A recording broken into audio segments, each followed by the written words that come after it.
हांडी mutton litti chicken वाली।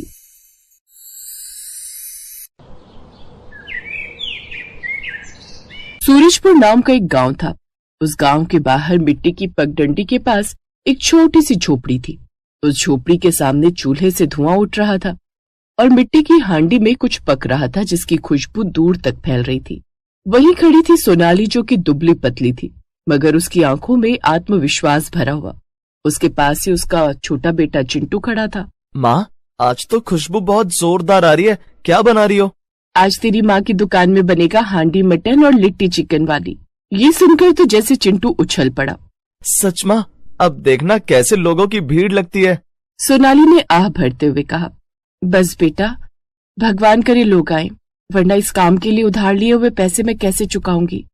दरअसल आज सोनाली की इस दुकान का पहला दिन था। सोनाली पहले शहर में रहती थी।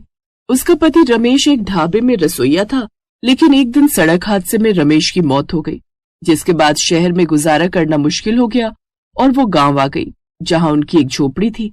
लेकिन यहाँ भी हालत इतनी आसान नहीं थी। गांव वाले बातें बनाते थे कि अकेली औरत है, कैसे करेगी सब, लेकिन उसने किसी की बातों पर ध्यान नहीं दिया।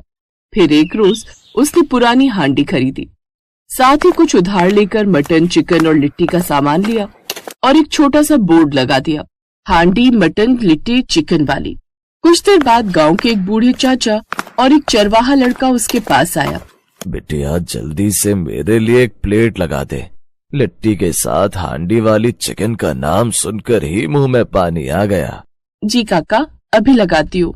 फिर चाचा ने जैसे ही पहला कौर खाया, उनकी आंखें चमक उठी। अरे वाह, ऐसी लिट्टी तो मैंने सालों से नहीं खाई, और तो और इसका स्वाद भी लाजवाब है। पहले दिन ही लोगों का अच्छा रिस्पांस आने लगा। ग्राहकों को उसके हाथ का हांडी मटन पसंद आने लगा। कुछ ही दिनों में गांव में उसके हाथ के बने लिट्टी चिकन की चर्चा होने लगी। भाई कमाल है सोनाली भाभी के हाथों में, इतनी टेस्टी मटन मैंने आज तक नहीं खाई। सोनाली ने जितना सोचा था उससे भी कम टाइम में ही उसकी अच्छी कमाई होने लगी। लेकिन कहते हैं ना, हर सफलता के साथ कुछ दुश्मन भी पैदा हो जाते हैं। उसी गांव में रहने वाली उर्मिला को ये सब अच्छा नहीं लग रहा था। उर्मिला खुद भी कभी चाट की दुकान चलाती थी, लेकिन अब उसकी दुकान बंद हो चुकी थी। लोगों को कुछ खास पसंद नहीं आती थी। हांडी चिकन क्या बेचने लगी?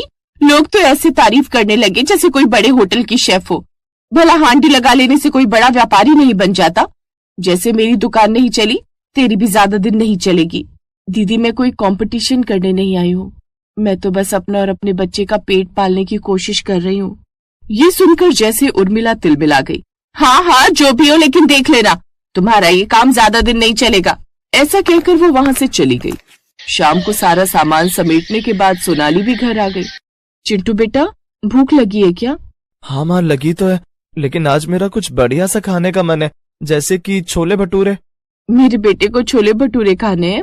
कोई बात, मैं अभी बना देती हूँ।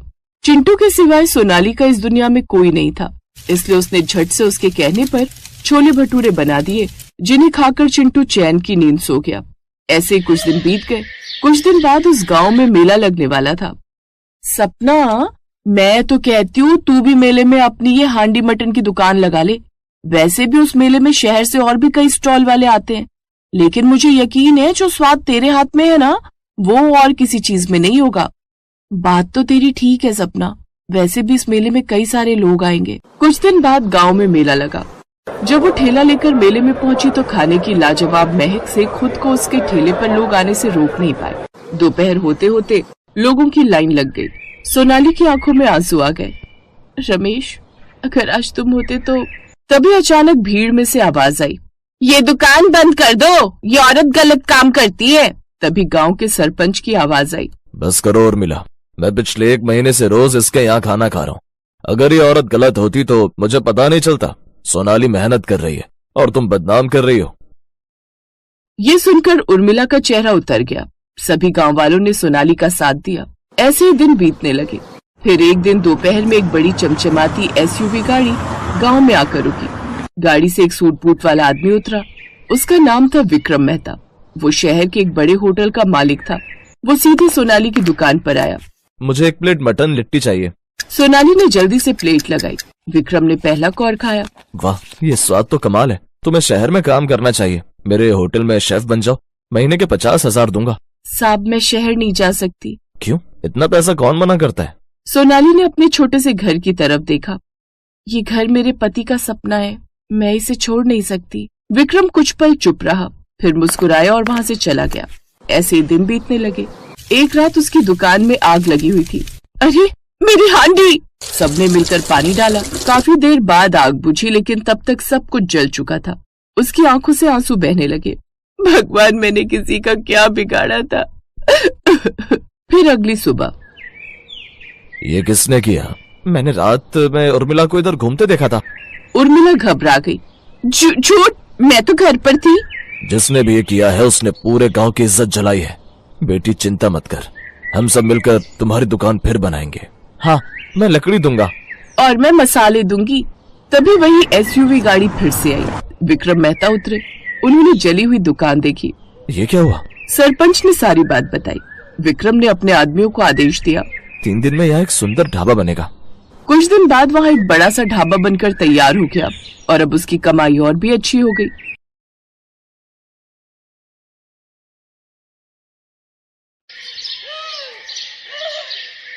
सुमन रसोई में लिट्टी चोखा बनाने लगी। तभी उसकी सास सुमित्रा ने उसे आवाज लगाई। सुमन, आज क्या बना रही हो खाने में? तुम्हें पता है मौसी जी आने वाली हैं। माँ जी, मैं लिट्टी चोखा बना रही हूँ और खूब बढ़िया मसालेदार चटपटा। फिर लिट्टी चोखा? अरे कुछ और भी बना लिया करो। जब भी कोई मेहमान आता है तू अपना बिहारी लिट्टी चोखा लेकर बैठ जाती है। कभी राजमा चावल, छोले चावल, कढ़ी चावल या सब्जी बना लिया कर। माँ जी, लिट्टी चोखा बिहार की शान है और मैं हूँ बिहारी बहू, तो मैं तो अपने बिहार का प्रसिद्ध भोजन लिट्टी चोखा ही बनाऊंगी ना। अब घर में सबको पता होना चाहिए कि घर में एक बिहारी बहू रह रही है।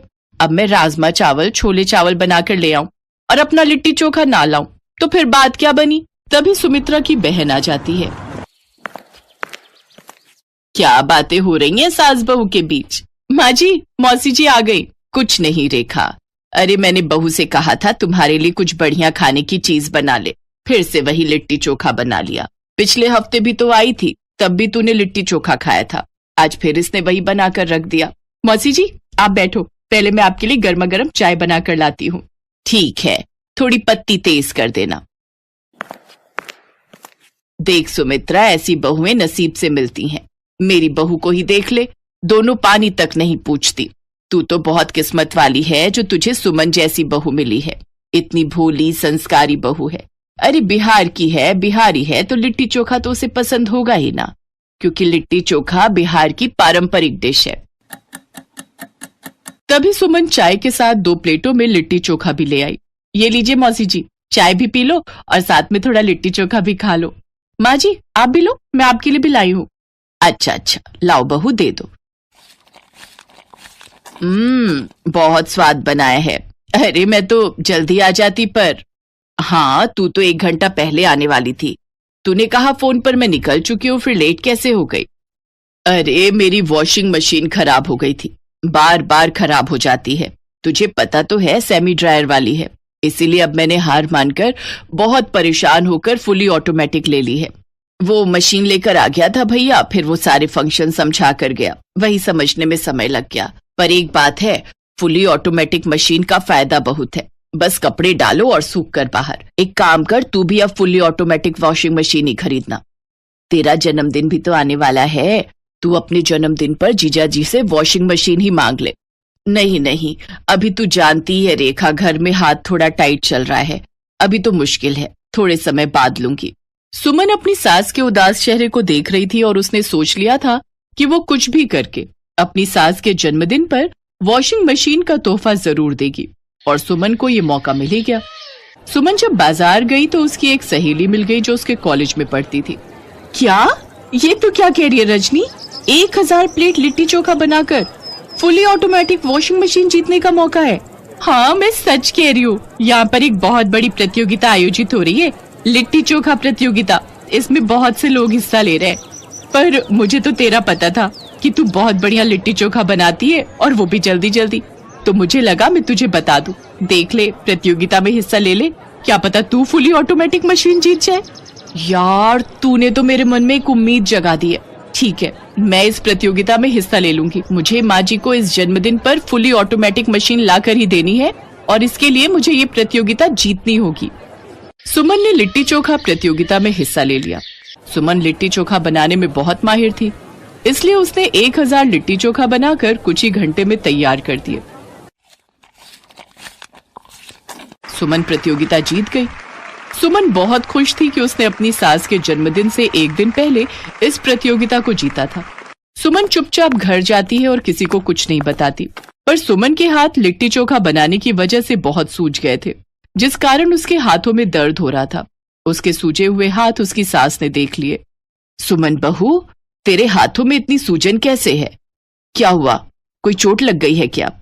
माँ जी बस वो ऐसे ही, पता नहीं क्यों सूज रहे हैं, अब शायद मौसम की वजह से। अरे दरवाजे की घंटी बज रही है। सुमन जानती थी कि वो वॉशिंग मशीन आ गई है जो उसने जीती थी। हाँ भैया, अंदर ही ले आओ। सुमन, ये क्या है बहू, कुछ मंगवाया है क्या? आंटी जी, ये वॉशिंग मशीन है। Washing machine? पर हमने तो कोई वॉशिंग मशीन ऑर्डर नहीं की। बहू तुमने की है क्या? माँ जी, ये वॉशिंग मशीन मैंने एक प्रतियोगिता में जीती है, लिट्टी चोखा प्रतियोगिता। मेरी तरफ से आपके जन्मदिन का उपहार, ये फुली ऑटोमेटिक मशीन। सुमन अपनी सास को प्रतियोगिता के बारे में बताती है। सुमन की सास सुमित्रा की आंखों में खुशी के आंसू आ जाते हैं और वो अपनी बहू सुमन को गले लगा लेती है। मेरे जन्मदिन के लिए तुमने इस प्रतियोगिता में हिस्सा लिया और 1000 लिट्टी चोखा बनाए। जीती रहो बहू, सचमुच तुम्हें बहू के रूप में पाकर मैं बहुत खुश हूँ। थैंक यू बेटा, तुमने मुझे मेरे जन्मदिन पर इतना अच्छा उपहार दिया, पर इतने सारे लिट्टी चोखा बनाने की वजह से तुम्हारे हाथ कितने सूज गए हैं। कोई नहीं माँ जी, ये तो जरा सी सूजन है, कुछ दिनों में अपने आप ठीक हो जाएगी। आपके लिए तो मेरी जान भी हाजिर है माँ जी। अगले दिन सुमन खूब धूमधाम से अपनी सास के जन्मदिन की तैयारी करती है। रेखा मौसी को भी जब पता चलता है कि सुमन ने अपनी सास के जन्मदिन के लिए प्रतियोगिता में फुली वॉशिंग मशीन जीती है, तो वो भी बहुत खुश होती है। सुमन सबके साथ मिलकर अपनी सास के हाथों से केक कटवाती है। सब लोग सचमुच हैरान थे कि सुमन ने लिट्टी चोखा प्रतियोगिता जीतकर एक फुली ऑटोमेटिक बड़ी और महंगी मशीन जीत कर दिखाई, और वो भी अपनी सास के लिए।